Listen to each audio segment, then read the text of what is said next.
And in addition, it was, after all, in Great Britain.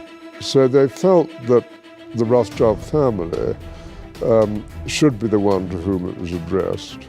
Imagine walking through the front door of a mansion that once hosted emperors, prime ministers, and the wealthiest people on the planet, only to find it rotting from the inside out.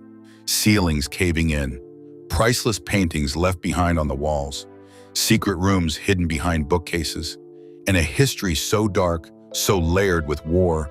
I'm here in Buckinghamshire at Waddesdon Manor to speak with the fourth Lord Rothschild about the Balfour Declaration, what it means for Britain, for the Jewish people, and the Rothschild family. Betrayal and unimaginable wealth that even Hollywood couldn't make it up. This isn't fiction. This is what explorers actually found when they stepped inside the abandoned mansions of the Rothschild family. A dynasty so powerful their personal fortune was once estimated to be 5 times greater than Bill Gates' wealth in today's money. From a palace outside Paris that the Nazis seized and never gave back, to an English country estate that literally served as Batman's home on screen, what was discovered inside these walls will genuinely shock you.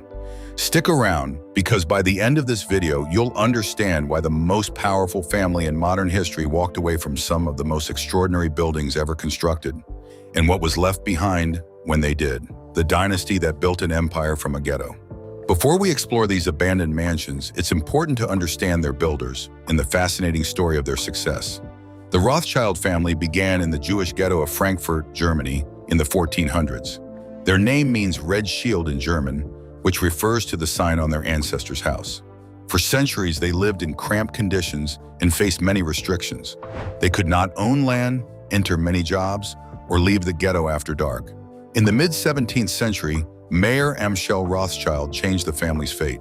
Born in 1744, Mayer initially trained to be a rabbi. After losing both parents at a young age, he shifted to business as a coin dealer. He built strong connections with important nobles, especially Prince William of Hesse-Kassel, a wealthy royal. Mayer was smart about family strategy. He had 5 sons and sent each one to a different city in Europe to grow the family business. Amschel stayed in Frankfurt, Nathan went to London, James moved to Paris, Salomon went to Vienna, and Karl opened his business in Naples. This strategy allowed them to operate a unified family bank across multiple countries, even when communication took weeks. The Napoleonic Wars from 1792 to 1815 helped the Rothschilds grow their wealth. While nations fought and empires fell, the Rothschilds financed governments on different sides, moved gold across war zones, and set up a faster communication network than any government had. Nathan Mayer Rothschild in London became one of the world's most powerful bankers. He helped fund the British Army's fight against Napoleon, and his bank, N.M. Rothschild & Sons, still exists today. By the mid-1800s, the Rothschild family likely owned the largest private fortune in the world. Their wealth was so immense that in France, Rothschild became a term for great riches. They financed railways across Europe, helped the British government buy shares in the Suez Canal, invested in mining worldwide, and lent money to countries from Brazil to Russia. What set the Rothschilds apart from other wealthy families was that they didn't just accumulate money, they built impressive properties. In England, France, Switzerland, Austria, and Italy, the Rothschilds created some of the most beautiful homes in the world. These included large estates, chateaux with underground railways for transporting food, and gardens designed by the same architects who built the Crystal Palace. Their art collections were as vast as those in national museums. Some of these properties became abandoned, looted, and fell into decay. This story begins with a mansion in the English countryside that required the relocation of an entire village to make room for itself. Mentmore Towers, Batman's abandoned home. About 50 miles northwest of London, in the countryside of Buckinghamshire, stands Mentmore Towers, a Victorian mansion that is both impressive and sad. Christopher Nolan chose Wayne Manor as the setting for the 2005 film Batman Begins. Stanley Kubrick filmed parts of Eyes Wide Shut there. The Spice Girls filmed their Goodbye music video inside. Today, however, the mansion is abandoned, with a collapsing roof and crumbling ceilings. Mentmore Towers is one of the saddest stories in British architectural history. In 1850, Baron Mayer Amschel de Rothschild, the grandson of the family's founder, bought the manor of Mentmore for £12,400. Before building started, the Rothschilds moved the entire village of Mentmore off the hilltop to make way for their mansion. They did not just displace people, they built new, better homes for every family and even restored the village church. Mayer then hired Sir Joseph Paxton, the architect of the Crystal Palace, to design a mansion that would be both a country retreat and a showcase for his art collection. The result was Mentmore Towers, a large Jacobean building with towers at each corner, a central great hall with a glass roof mimicking a Renaissance palazzo, and advanced technology for its time. Plate glass windows and central heating, which were revolutionary in the 1850s. Inside, the rooms were named after the collections they held. There was the Limoges Room, the Amber Room, and a boudoir filled with Sèvres, porcelain, and drawings from the reigns of 3 French kings. A chimney piece created for the painter Rubens, sculpted in black and white marble, was also there. The walls displayed paintings by Gainsborough, Reynolds, and Boucher. Furniture made by Chippendale and Reasoner, who crafted for Marie Antoinette, filled the mansion. Over the years, some of the world's most powerful people visited Mentmore. Napoleon III visited, Tsar Nicholas II stayed there, Winston Churchill walked its halls, and Queen Elizabeth II was entertained within it. During World War II, the British government used Mentmore to store part of the national art collections, including valuable paintings, tapestries, and the Gold State coach of the British royal family. After the war, Mentmore faced a tragic turn. When the 6th Earl of Rosebery died in 1974, his executors offered the house and its contents to the British government for £2 million, around 30 million today. They wanted to turn Mentmore into a top museum of European art and Victorian architecture, with the support of Roy Strong, the director of the Victoria and Albert Museum. The government declined the offer, citing the high annual maintenance costs of about £80,000 as too high. In 1977, Sotheby's conducted one of the biggest art auctions of the 20th century, selling off all of Mentmore Towers' contents, paintings, furniture, porcelain, silverware, to private collectors, raising over £6 million, a small amount compared to the collection's true worth. The empty mansion was sold to the Maharishi Foundation, which used it as a meditation center for 20 years. In 1999, property investor Simon Halabi bought it, hoping to turn it into a luxury hotel. However, those plans fell apart when the housing market crashed. Since then, Mentmore Towers has continued to decay. Recently, urban explorers gained access and found both heartbreaking and surprising scenes. Ceilings were collapsing due to water damage, and the roof was falling apart.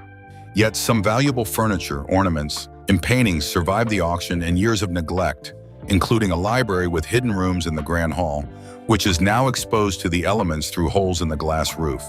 Historic England has listed Mentmore on its Heritage at Risk register, rating its condition as poor and at immediate risk of further rapid deterioration or loss of fabric. Security has been significantly increased, with motion sensors, cameras, and guards, some reportedly carrying chains, trying to keep people out of a building that, ironically, was once offered to the nation for free. The Paris Chateau, a ghost 5 miles from Notre Dame. The Chateau Rothschild is located about 5 miles from Notre Dame Cathedral in Boulogne-Billancourt, near Paris. It has a history of neglect and damage caused by war and changes in ownership. James Mayer de Rothschild commissioned this Neo-Louis XIV castle in the 1850s. It was once popular among Paris's high society, hosting famous figures like composers Rossini and Chopin. World War II changed everything for the chateau. The Rothschild family fled to England, and the Germans occupied the building, taking valuables. After the war, the U.S. Army took control. The Rothschilds never returned and officially sold the chateau to the city in 1979 for 1 franc. The city then sold it to a Saudi buyer for 50 million francs. For many years, the chateau fell into ruin, becoming a place for graffiti and neglect. In 2016, a company called Navaxia bought it and planned to restore it. Architect Philippe Prost is overseeing the restoration. However, delays and significant damage, estimated to cost over 30 million euros to fix, have slowed progress. Today, visitors can enjoy the nearby park while the historic building continues to deteriorate in the background. What the Nazis stole, 5,000 pieces in a family's legacy. The abandonment of many Rothschild properties can be traced back to the family's harrowing experiences during World War II. The Nazis not only occupied their homes, but also systematically dismantled one of the largest private art collections in history. Records show that over 5,000 works were confiscated from the Rothschilds alone, bringing the total to nearly 11,000 stolen works, including paintings, sculptures, and decorative objects. In Vienna, the situation was dire after the Nazi annexation in 1938, resulting in the loss of about 3,500 artworks. 13-year-old Bettina de Rothschild and her sister narrowly escaped during this time, with only some family jewelry remaining safe. By 1941, the Nazis organized crates of Rothschild art for key leaders, including Hitler and Hermann Goering. The stolen pieces were hidden across Europe, and the Allies eventually discovered them at locations such as Neuschwanstein Castle. There, Monuments Men officer James Rorimer found Nazi records of the theft and secured the location using a Rothschild seal. Post-war recovery was slow. Baroness de Rothschild identified her family's art in 1947, but was forced to donate many pieces to the Austrian state to facilitate their return to America. Meanwhile, the French branch had better luck due to thorough Nazi records, allowing them to reclaim many items. However, numerous artworks from all branches remain missing, with experts still tracking them through auctions and private collections worldwide. Chateau de Ferrieres, the palace too big to keep. Not all abandoned Rothschild properties fell into disrepair. Some were too large and expensive to keep. The Chateau de Ferrieres, completed in 1859 and once the largest 19th century chateau in France, is a good example. Baron James de Rothschild hired architect Joseph Paxton to design a grand estate covering 4,000 hectares and featuring amenities for a large household and guest accommodations. Napoleon III inaugurated Ferrieres in 1862. It was known for its hunting grounds and attracted high-profile guests. During the Franco-Prussian War, the Prussians seized the chateau and used it as a base for peace talks. The last Rothschilds to live there were Baron Guy and Marie Helene. They revitalized the estate after World War II, turning it into a social hub.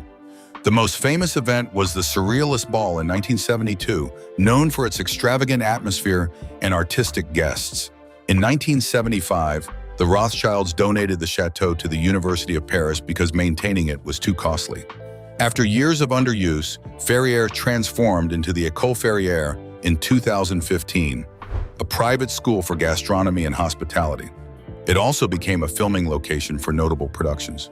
Ferrieres shows that even wealthy families like the Rothschilds found it hard to maintain a palace. The Vienna palaces, erased from existence.